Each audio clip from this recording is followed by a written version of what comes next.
اگر معاشرے میں کوئی برائی ہے اس برائی کو ختم کیسے کیا جاتا ہے، یہ نبی نے بتایا کہ وہ معاشرہ جو بیٹیوں سے نفرت کرتا تھا، نبی نے کہا بیٹیاں عزت بھی ہوتی ہیں، قابل احترام بھی ہوتی ہیں۔ فرمایا عرب وہ وقت یاد کرو، مہینوں مہینوں گزر جاتے تھے، عرب کے یہاں نہانے کا کوئی تصور نہیں تھا۔ ایسے عربوں کو جو مہینوں مہینوں نہاتے نہیں تھے، ان کو دن میں 5 مرتبہ وضو کا عادی بنا دیا۔ کبھی غسل نشاط، کبھی غسل استغفار، کبھی غسل زیارت۔ یہ کس نے سکھایا؟ بیوی فرماتی ہے میرے بابا نے تجھے سکھایا۔ فرمایا وہ عرب کے پورے خطے عرب میں 6 لوگ نہیں ملتے تھے جنہیں لکھنا پڑھنا آتا ہو۔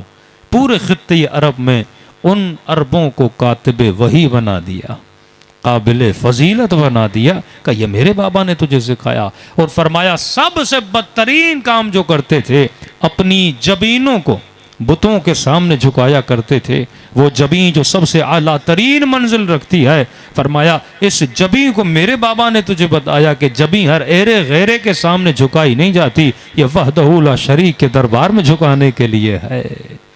اب کہا کہ آئے عربوں، میں نے اتنی محنت کی، میں تم سے کچھ مانگتا نہیں، خود بول اٹھے اے حبیب خدا، سونا چاہیے سونا دینے کے لیے تیار ہیں، چاندی چاہیے چاندی دینے کے لیے تیار ہیں، جن فصلوں پہ ہمارے درخت لگے ہیں سب آپ کو دینے کے لیے تیار ہیں، کہ مجھے کچھ بھی نہیں چاہیے۔ بلال فرماتے ہیں نبی نے حکم دیا کہ جاؤ اور بلال آواز دو الصلاۃ الصلاۃ الصلاۃ۔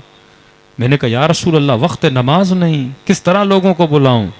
کہ اذان صرف نماز کے لیے نہیں دی جاتی، مختلف عبادات کے بلانے کے لیے بھی دی جاتی ہے۔ پورے لوگ جمع ہوئے اور کہا کہ میرے ممبر کو بدل دو، ممبر کو وہاں رکھو جہاں سے مجھے میری بیٹی فاطمہ کا گھر نظر آئے۔ ممبر کی شکل کو بدلا گیا اور سارے عرب جب جمع ہوئے کہنے لگے یا رسول اللہ وقت نماز نہیں لیکن آپ نے ہمیں بلایا۔ فرمایا کہ اہم ترین پیغام دینا چاہتا ہوں، اور پھر یہی کہا کہ میں نے تجھے توحید کا درس دیا، میں نے تجھے عفت دی، میں نے تجھے عزت دی، میں نے تجھے طہارت اور نجاست کا درس دیا، تم برہنہ گھومتے تھے میں نے تمہارے بدن پہ لباس پہنایا، میں نے تجھے مشرکین مکہ سے بچایا۔ اور کہنے لگے بس اللہ کا حکم ہے، مجھے کچھ بھی نہیں چاہیے، بس ایک اجر چاہیے، وہ یہ ہے قل لا اسألکم علیہ اجرا الا المودۃ فی القربى، میری قربا سے مودت کرتے ہوئے نظر آنا۔ پوچھا اے حبیب خدا یہ قربا کون ہے؟ تو ممبر سے فاطمہ کے گھر کی طرف اشارہ کیا، کہا کہ میری فاطمہ سے محبت کرتے ہوئے نظر آنا۔